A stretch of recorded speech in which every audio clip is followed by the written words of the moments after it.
Where's Mike? Mike, Diane and Dementia number 26. The Tepid Twenties. My father was a young man during the Roaring Twenties. The 1920s decade featured advances in music, fashion, and economic prosperity. Jazz blossomed, and the flapper redefined the modern look for women. In the wake of military mobilization for World War I and the nasty Spanish flu, the Art Deco movement peaked. There was a feeling of novelty and modernity, a break with tradition with the advent of modern technology such as automobiles, moving pictures, and radio. The media focused on celebrities, especially sports heroes and movie stars. Sports heroes included Jack Dempsey, Johnny Weissmuller, Helen Wills, Red Grange, Joe Louis, Satchel Paige and Babe Ruth. In movies, the top actors were Douglas Fairbanks, John Barrymore, Gloria Swanson, Bebe Daniels, Olive Thomas, Mary Pickford, Marion Davies, and Charles Chaplin. In many countries, women won the right to vote.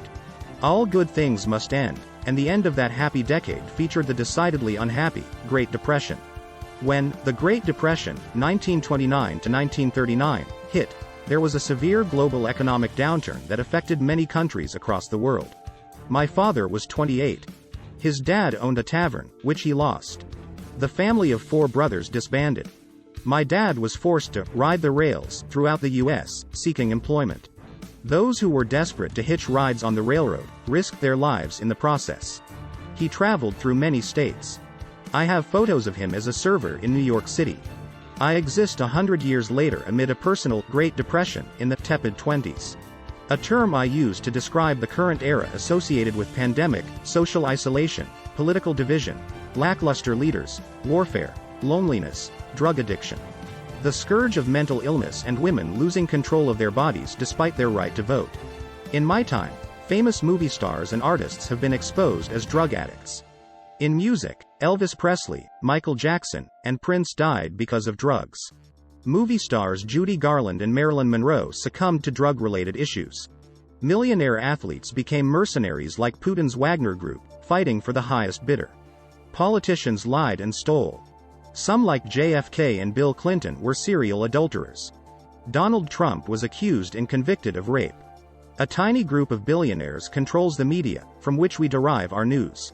Leonard Cohen's lyrics sum it up: everybody knows the dice are loaded, everybody rolls with their fingers crossed.